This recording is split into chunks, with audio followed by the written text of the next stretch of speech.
Hello again, everyone. Edwin Learnard back once again. In this YouTube astrological segment, I'm going to be talking about having a Taurus Sun and Gemini Mars in a natal chart. Now, first off, with a Taurus Sun, your basic fundamental character may be persistent, patient, persevering, determined, loyal, and steadfast. And when Taurus Sun may also want routine. The sun is about our basic wants, what we want in our life. But however, with the Gemini Mars, there may be an enthusiasm for variety and diversity. Mars is about enthusiasm. As many of you may know, Gemini is about versatility and variety. So you have a little balance of energy with the sun in Taurus and Mars in Gemini. The sun in Taurus, as far as the true self, again, the basic fundamental character, tends to be deliberate, methodical, and plotting. However, when you have the Gemini Mars in the mix, the actions may be quicker. And Taurus Sun, again, the basic nature is the sun, may be docile and gentle. When you have a Gemini Mars, though, the person may often engage in verbal warfare, and I would say too, since Gemini is connected with siblings and neighbors, the situation with them at times may be contentious. And the thing too is, let's say if the sun makes a conjunction to Mars, I do believe in out-of-sign conjunctions in astrology. There's some astrologers do, some don't. Let's take this example. Let's say, for example, if the sun is at 29 degrees Taurus and Mars is at 2 degrees Gemini, you have a 3-degree disparity between the planets. Now, I understand they're in different signs, but you still have friction that exists between those planets because of the close proximity they have to each other. So that's why I do believe in out-of-sign conjunctions. Again, now, if the sun does conjoin Mars, the energy level may be exorbitant. Also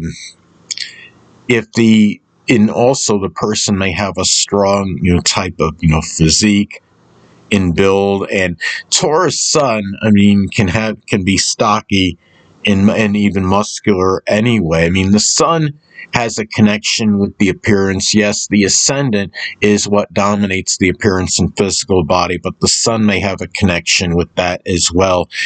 Now, if the sun makes a sextile to Mars, let's say, for example, if the sun is at 0 degrees Taurus and Mars is at 29 degrees Gemini, you would have a sextile aspect that would exist between the two planets. And if there is a sextile between the sun and Mars, it could be a positive blending of the energies. The person, again, the sun being the basic fundamental character, and Mars being what we have an enthusiasm for, what drives and motivates the person, and actions. There could be very good blending of those energies, and sexual partners, which is Mars, may be more compatible with the true self, which is the sun. Now, Taurus Sun may be methodical and deliberate, and when you have Mars and Gemini may have good manual dexterity. So this could be a combination that could be, methodical and deliberate and steady in doing things that require manual dexterity, which could include auto or refrigeration mechanics as some examples. And it's interesting, too, because the sun in Taurus, as far as the basic true self goes, tends to be quiet and taciturn. And you have Mars in Gemini may expend a lot of energy in communications. There may be a lot of enthusiasm in those matters. And now the Taurus sun may have physical related issues connected with the throat, the neck, thyroid, and esophagus. Now, the sun has a connection with, again, the physical body and physical related issues. The ascendant as I was stating before, dominates the appearance and physical body and is really more tied into physical related issues, but the sun can play a role as well. And Mars in Gemini may have physical related injuries. Mars is connected with physical injuries, and Mars in Gemini may have physical related injuries connected with the arms, hands, shoulders, nerves, and lungs. So these are areas with Taurus and Gemini where there may be, certain, proclivity or propensity for injuries and physical related issues.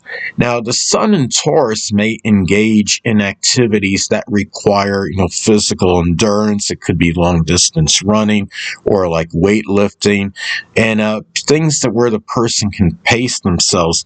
Now, Mars in Gemini may enjoy quick reaction sports. Mars could have a connection with sports. Ones that are quick reaction sports can include like racquetball or like paddleball or like, ping pong, table tennis, those kind of sports. And so, again, you have a little, disparity in energy with the Sun in Taurus and Mars in Gemini. And going back to Mars in Gemini, as far as sexual partners being, if you can have, when Mars is in Gemini, one or more sexual partners may actually be a Gemini Sun, Moon, or Ascendant person, or simply embody the characteristics of the sign. It could be those that are fickle, mercurial, talkative, loquacious, versatile, diversified. It could be those that are dexterous, people that can be quick-witted, clever, shrewd, articulate, restless, but can be those that are also, contradictory and have a tendency to gossip as well. And again, Mars, again, being connected with our drive and motivation. Mars in Gemini may be motivated and driven to diversify, to, communicate, articulate things. There may be, an enthusiasm for, games that are, that can be, that are of an intellectual nature and, like something like haiku, mentally challenging games. Those kind of games are ones that, things that would challenge the mind, and that's what Mars and Gemini can have an enthusiasm for. And the thing about this too is that keep in mind that Mars is about our courage. So Mars and Gemini may show that courage more through verbal, written communication, being what in terms of what he or she says more than anything.